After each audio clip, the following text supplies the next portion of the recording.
आज मैं आपके साथ एक ऐसी कहानी साझा करने जा रहा हूं जो वास्तव में मेरे साथ घटित हुई थी। इसलिए छुट्टियों के लिए मैंने और मेरे दो दोस्तों ने रात में अपने दोस्त के गांव जाने का फैसला किया। दूसरे दिन हमने गांव की सड़कों पर घूमने का फैसला किया। वास्तव में शांति थी और उस क्षेत्र में केवल कुछ ही घर थे। वह सर्दियों की रात थी, इसलिए मौसम बहुत कोहरा था और हम दूर तक कुछ भी नहीं देख पा रहे थे। जिन सड़कों पर हम चल रहे थे उनके दोनों ओर पेड़ों की कतार थी और चावल के बड़े बड़े खेत थे। उनके पार आप दिन के उजाले में भी एक छोर से दूसरे छोर तक नहीं देख सकते हैं। इसलिए जब हम चल रहे थे तो हमारा एक दोस्त बहुत डरा हुआ था। मैंने जोर से शोर करने के लिए पेड़ों में छोटी शाखाएं और छड़ें फेंक कर उसे और अधिक डराने की कोशिश की। एक समय तो वह मुझ पर बहुत क्रोधित हो गए, इसलिए मुझे रुकना पड़ा। कुछ मिनट चलने के बाद हम सभी ने पेड़ों पर कुछ सुना।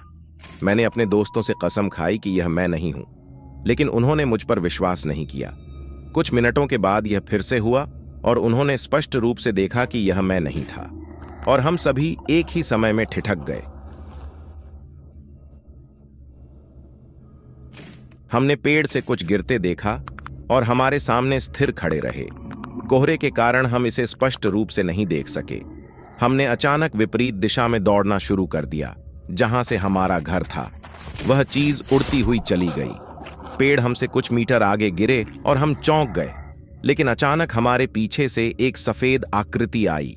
वह दाढ़ी वाले सफेद कपड़ों वाला एक विशाल आकार का आदमी था। उसने हमें अपने पीछे चलने और डरने के लिए नहीं कहा। हम इतने डर गए थे कि हमने इसके बारे में कुछ भी नहीं सोचा और जब हम थे तो उसका पीछा करना शुरू कर दिया। उसका अनुसरण करते हुए हमने अब उस प्राणी को नहीं देखा जो पहले हमारा पीछा कर रहा था। सौभाग्य से वह आदमी हमारे घर के ठीक बगल में रहता था और उसने हमें रात में बाहर न जाने के लिए कहा। हमने अगली सुबह सभी को सब कुछ बताया और उन्होंने हमें बताया कि हमारे घर के बगल में कोई नहीं रहता है। तभी हमने अपना बैग पैक किया और हमेशा के लिए गांव छोड़ दिया।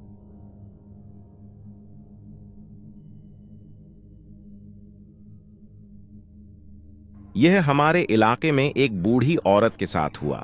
कुछ साल पहले हम चौल टाइप इलाके में रहते थे, जहां सभी के घर एक दूसरे के बहुत करीब थे। हमारे इलाके में एक बूढ़ी औरत अपने बेटे के साथ रहती थी।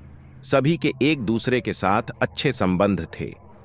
यह मानते हुए कि वे एक दूसरे के साथ स्कूल गए थे, इसलिए कभी कभी वे एक दूसरे के घर खाना खाने जाते थे। खासकर उनमें से कुछ जो साथ काम भी करते थे, उनमें से एक की दिल का दौरा पड़ने से मृत्यु हो गई। इसके कुछ सप्ताह बाद दरवाजे पर दस्तक हुई। आधी रात को उस बूढ़ी महिला का बेटा रात की ड्यूटी पर था, इसलिए उसने सोचा कि यह वही है। जब उसने दरवाजा खोला तो उसे पता चला कि यह उसके बेटे का कोई दोस्त था। इसलिए उसने उससे पूछा कि वह इस समय यहाँ क्या कर रहा है। उसने उससे कहा कि उसे भूख लगी है। वह सहमत हो गई और उसे अंदर आने के लिए कहा। उन्होंने खाना खाते समय बातें की। खाना खाने के बाद वह उसे अलविदा कहकर चला गया। वह भी जागने के बाद दरवाजा बंद करके सो गई।